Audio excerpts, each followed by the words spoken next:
Good morning, everyone.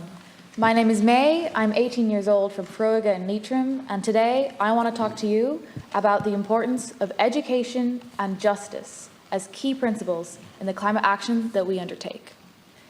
I'm a member of Croaga's E-Collective, a group of young people working to address climate change. But what makes the E-Collective unique is that we're not a climate action advocacy group. We're a climate justice advocacy group. Climate justice is the intersection between the effects of climate change and social injustice. It's looking at who is affected the most and how can we help them to limit this inequality. In Ireland, we have been desperately trying to keep up with climate policies that are effective across Europe and the world. The problem with the policies in place is that there are always people being left behind. Our priority must be to advocate for those who feel betrayed by climate policies and to promote a fair and equitable approach to climate action in Ireland. From our work in the E-Collective, we have seen two main barriers that prevent people from getting involved in climate action. One is a lack of education.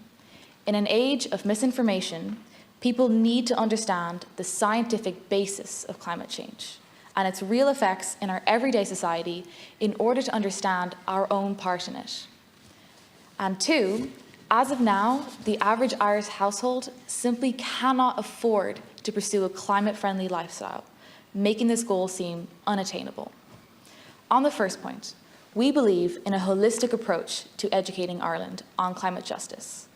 As the E-Collective, we have been educating ourselves and others by calling upon experts in the field and by providing them a platform to share their knowledge through our podcasts and events.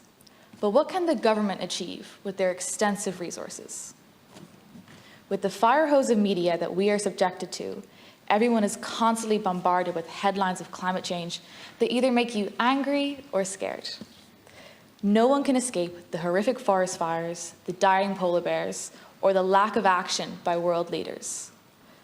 And as a defense mechanism to all this negativity and anxiety, we become passive. We are presented with a challenge that feels insurmountable, and we are disempowered. People respond to achievable, positive goals, and we need to see the concrete outcome of these goals in our lives. And for that, we need to start with education.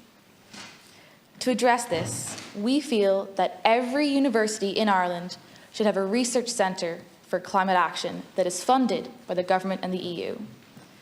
Research is the foundation for change.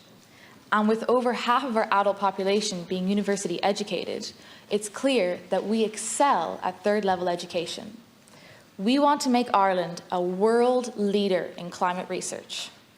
We propose that the Department of Further and Higher Education, Research, Innovation and Science make it a requirement to incorporate climate awareness across every degree programme in Ireland. This would result in an Irish workforce that has an understanding of the ecological implications of their jobs. However, climate awareness isn't just for the people who attend university. It needs to become an integral part of our primary and secondary education too. The priorities in the primary school education need to be revisited. In a pluralistic society, our emphasis should be on the needs of the 21st century and the challenges that face our community as a whole. If as much time could be spent on climate education as on communion or confirmation prep, we could be looking at a more powerful and informed generation of young people. Children are so open and receptive to change. They are hungry for information and responsive to new ideas, but what are we teaching them? There are, of course, brilliant programs in place, such as Green Schools or the Green Flag programs, that engage with the communities and positively influence the ethoses of every school involved. However, the success of these programs should not be reliant on the enthusiasm and creativity of hard-working teachers. They should be incorporated into the curriculum under the guidance of the Department of Education.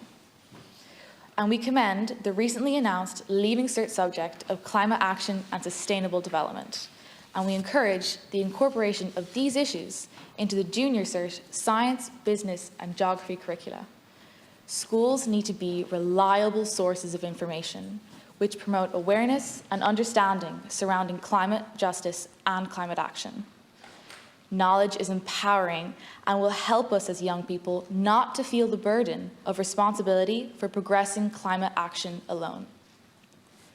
The second barrier that prevents people from transitioning into a climate-friendly lifestyle is affordability. It should be the government's priority to facilitate this transition as justly as possible. This can come in many forms, such as a green allowance for lower-income families who are struggling with the increasing cost of living that is partly caused by climate change. This allowance could help lessen the financial burden that comes with progress and, in turn, reduce the resentment felt towards climate-focused initiatives.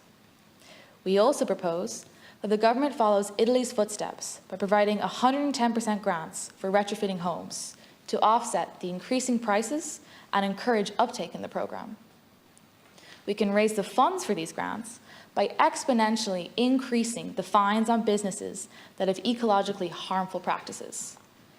And we can link the cost of these fines directly to the percentage of income they generate in order to prevent the creation of loopholes where companies simply pay the fines but refuse to change their practices. We must not allow climate action to be a pursuit only capable for the wealthy. The government has a responsibility to facilitate and support the green transition, not just for the upper and middle class, but for every Irish citizen. The success of this transition hinges upon the just and equitable distribution of the burden of climate change. Policies that encourage such essential legislation are often unpopular and, unfortunately, are also often unequal.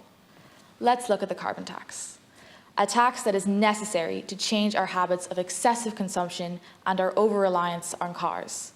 But as it stands, the carbon tax currently disproportionately affects rural Ireland, where people are forced to rely on their cars because there is no other viable option. This entrenches the rural-urban divide and creates a strong resentment against any climate-focused initiatives attempted to put in place in rural Ireland.